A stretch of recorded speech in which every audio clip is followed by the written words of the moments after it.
नमस्कार किसान भाइयों और बहनों, आपका स्वागत है हमारे कार्यक्रम स्वस्थ पशु खुशहाल किसान में। मैं हूं हरेंद्र और आज हम एक बेहद अहम विषय पर बात करेंगे, हरा चारा और सूखा चारा प्रबंधन पर। जैसे कि आप तो जानते ही हैं कि पशुओं के अच्छे स्वास्थ्य और दूध उत्पादन में चारे की अहम भूमिका होती है, लेकिन क्या सही चारा प्रबंधन से हम अपने पशुओं की सेहत और उत्पादकता को और बेहतर बना सकते हैं? इसी पर आज हम चर्चा करेंगे। हम सभी जानते हैं कि पशुओं के लिए संतुलित आहार बहुत जरूरी है, लेकिन सवाल उठता है कि हरे चारे और सूखे चारे का संतुलन कैसे बनाएं? पशुपालक भाई इसे किस तरह अपनाते हैं? आइए सबसे पहले सुनते हैं अपने पशुपालक भाइयों के अनुभव। कारण जैसे भूसा है, चोकर आ जाता है, कभी कभी दाना भी घर का, बाजरा हो, गेहूं हो, बरसिंग बोई गई है, बरसिंग आ जाती काट के चारे में लगाने के लिए। भूसा तंदुरुस्त बने रहते हैं, हाँ चारा और देते हैं। स्वस्थ काया है, कपिला वगैरह और खरीद और चोकर और हरा चारा जैसे है तो ना ही कुछ, जब वही खेती कम है तो ना ही बरसीम बह पाए तो घास लावत में काटी की मेड़ पड़ते खेतन से, तो भाई लाभ है, नहीं तो बेकार। फिर मशीन से काट कूट के सब बना के वो चारा वैसे देते हैं मिला के।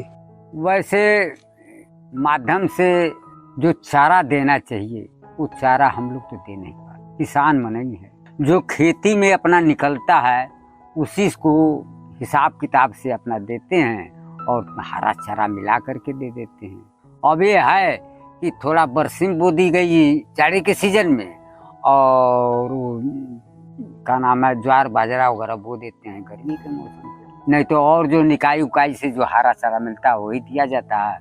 और इधर प्यार है, उधर भूस है, मिला जुला करके यही हम लोग खिलाते हैं। नियम के अनुसार हम लोग नहीं खिला पाते। तो बहुत बहुत धन्यवाद किसान भाइयों, जैसे कि आप सभी ने अपने अनुभव साझा किए। इस विषय पर अधिक जानकारी के लिए डॉक्टर साहब हमारे स्टूडियो में आपका बहुत बहुत स्वागत है। मेरा नाम डॉक्टर श्याम त्रिपाठी है।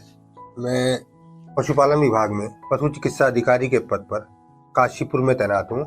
तो डॉक्टर साहब, सबसे पहले हम अपने पशुपालक भाइयों के लिए जानना चाहेंगे आज हरा चारा और सूखा चारा किस अनुपात में दें? क्या इससे बेहतर तरीके हो सकते हैं?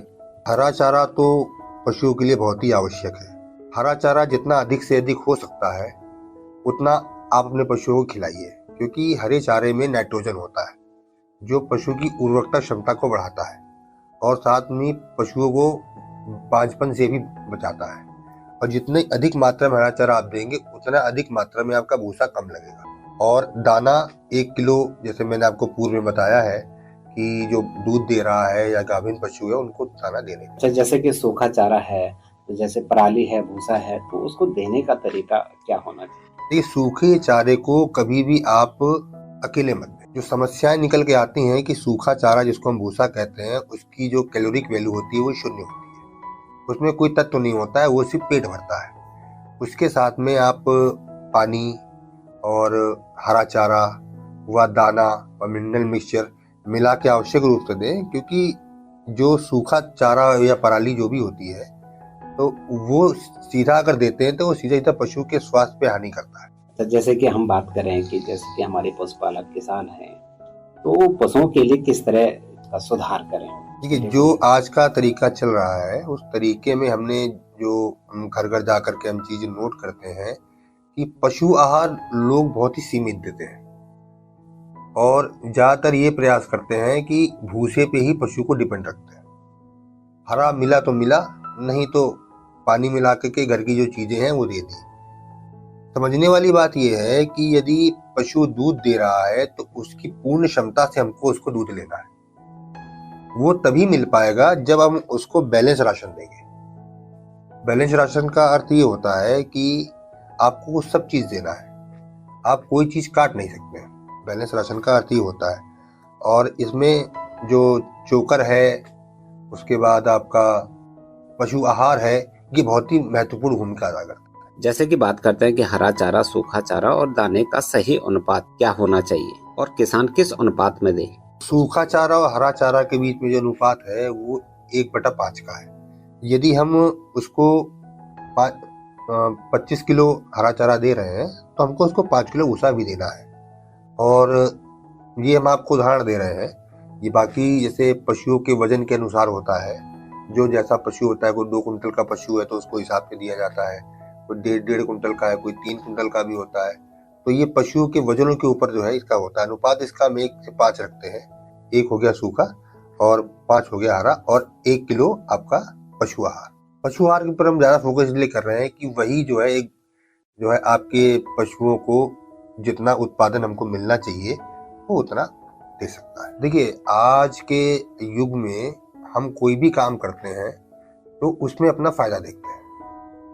देखिए, सीधी सी बात है, हम पशु भी पाल रहे हैं तो निस्वार्थ भाव से उसमें अपना फायदा ही देख रहे हैं। भाव तो निस्वार्थ है लेकिन फायदा भी हम देख रहे हैं।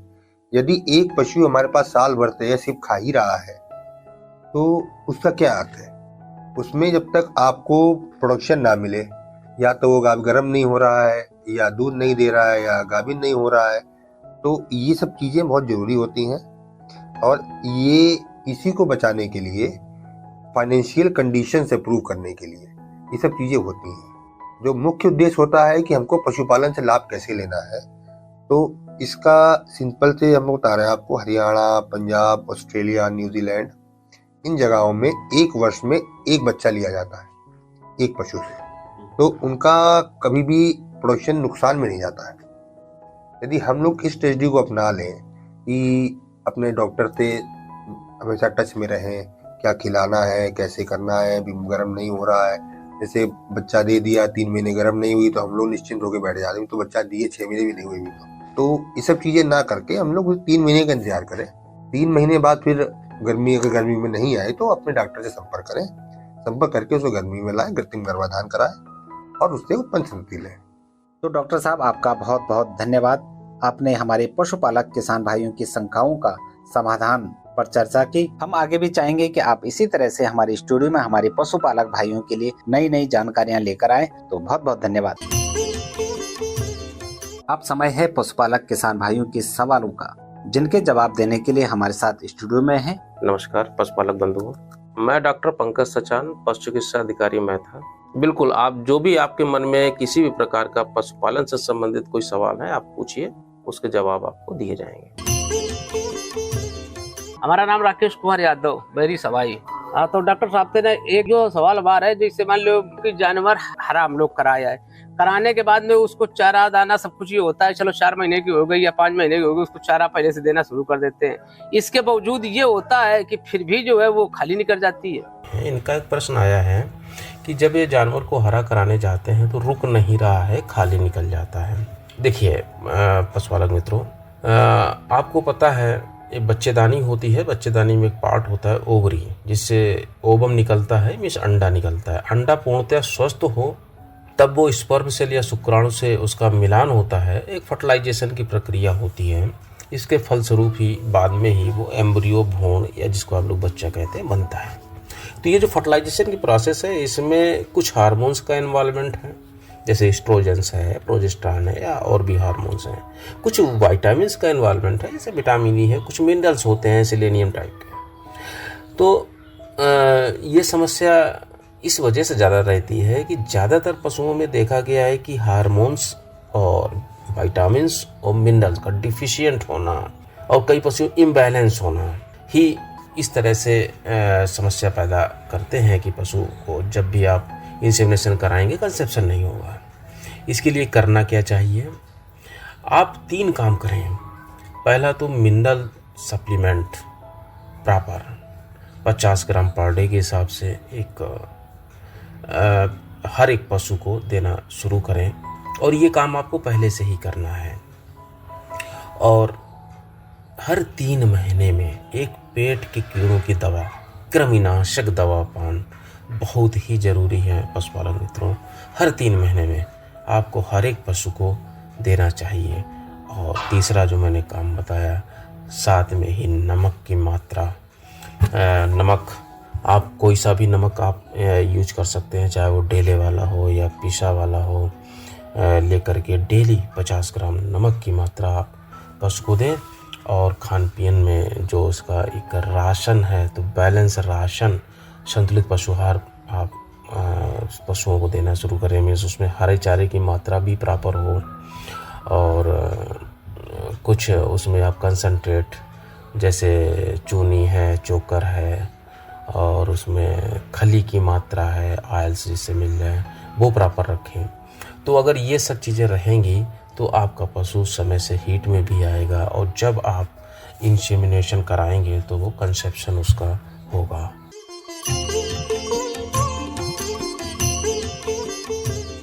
दूध देती है भैंसी ना, तो कभी कभी गांठ आ जाता है उसमें दूध में, और मतलब सही हो जाता है, बार बार आ जाता है एक थन में गांठ, यही रहता है, दूध और थनैला हो जाता है तो गांठ पड़ जाता है, उसके बारे में जानना।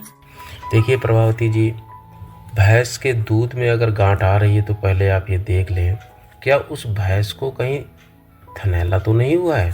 एक बीमारी होती है जिसको आप लोग जानते हैं थनैला के नाम से या मैस्टाइटिस के नाम से। अगर ये बीमारी है तो भैंस के दूध में गांठें आती हैं, कई बार दही की तरह थक्के आना शुरू हो जाते हैं और जब आप दूध को उबालते हैं तो दूध फट जाया करता है। अगर ऐसा है तो उस बीमारी का आपको इलाज कराना चाहिए।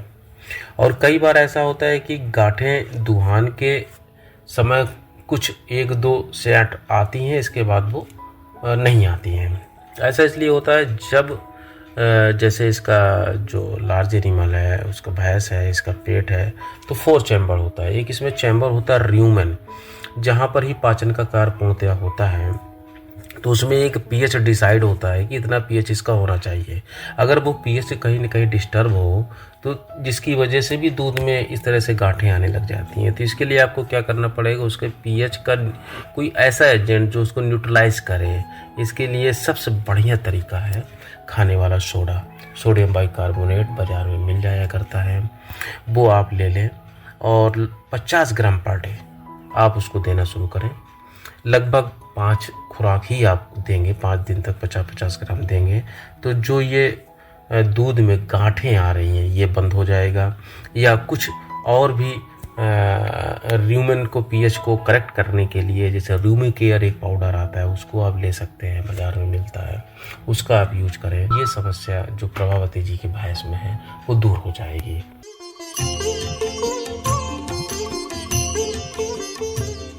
एक पशुपालक हैं जिनका प्रश्न आया है, भैंस के पेट में गैस बनने की समस्या होती है, इसको कैसे रोकें। देखिए, जब कोई भी एनिमल है उसके पेट में गैस बन रही है तो इसका मतलब है कि उसका कहीं ना कहीं डाइजेशन अच्छा नहीं है, उसका डाइजेस्टिव सिस्टम है वो पूर्णतः डिस्टर्ब है। वो कई कारणों से डिस्टर्ब हो सकता है। जो प्रमुखता देखा गया है कि सही समय पर डिवॉर्मिंग न कराना, मीन्स कृमिनाशक दवा पान सही समय पर न कराना, जिसकी वजह से भी डाइजेशन की समस्या रहती है। तो आपको एक अच्छी सी एक डिवॉर्मिंग की गोली ला करके आप दे देनी चाहिए, पेट कीड़ों की दवा आपको उस पशु को दे देना चाहिए। इसके बाद आपका ध्यान राशन की तरफ जाना चाहिए, संतुलित आहार की ओर जाना चाहिए। क्या उसके आहार जो उसका संतुलित आहार होगा उसमें हरा चारा की मात्रा होनी चाहिए, भूसा भी आप उसमें रखें और साथ में मिनरल सप्लीमेंट भी आप रखें और कुछ मात्रा में आपको जैसे आप लोग चूनी चोकर है और उसमें खली है उसको मिला लें। और 2-3 चीज़ें आप इसमें और ऐड करें, नमक की मात्रा आप ऐड कर लें। और नमक यहाँ पर आपको हम काला नमक को ऐड करने की सलाह देंगे कि अगर भैंस है तो 100 ग्राम आप काला नमक प्रतिदिन आप उसको खिला सकते हैं। और कुछ दिनों के लिए अजवाइन की मात्रा भी हम सलाह देंगे। अजवाइन के देने का तरीका होगा, 100 ग्राम अजवाइन ले लीजिए और लगभग 250 ग्राम पानी में आप उसको बॉयल कर लें और इतना बॉयल करें कि तब उसका अर्क उसमें आ जाए, लगभग 50 ml या 100 ml तक वो बचे। उसको आपको छानी में ही मिला दें और पशु के वो जो अर्क होगा अजवाइन का वो चला जाएगा। ये इसमें लाभ होगा। ज़्यादातर देखा गया है कि जिन पशुओं को सही समय पे डिवॉर्मिंग नहीं कराई जाती उसमें समस्या बनी रहती है। तो डॉक्टर साहब, आपका बहुत बहुत धन्यवाद। आपने हमारे पशुपालक किसान भाइयों की शंकाओं का समाधान पर चर्चा की। हम आगे भी चाहेंगे कि आप इसी तरह से हमारे स्टूडियो में हमारे पशुपालक भाइयों के लिए नई नई जानकारियां लेकर आए। तो बहुत बहुत धन्यवाद। बहुत बहुत धन्यवाद आपका भी। तो किसान भाइयों, आपके और भी सवाल हो सकते हैं, लिखकर या फोन करके जरूर बताएं। अगले हफ्ते फिर मिलेंगे एक नए विषय के साथ। तब तक स्वस्थ पशु खुशहाल किसान कार्यक्रम में दी गई जानकारियों को अपनाएं और अपने पशुओं को स्वस्थ रखिए। नमस्कार। अगले हफ्ते फिर मिलेंगे एक नए विषय के साथ। तब तक स्वस्थ पशु खुशहाल किसान कार्यक्रम से दीजिए इजाजत। नमस्कार, धन्यवाद।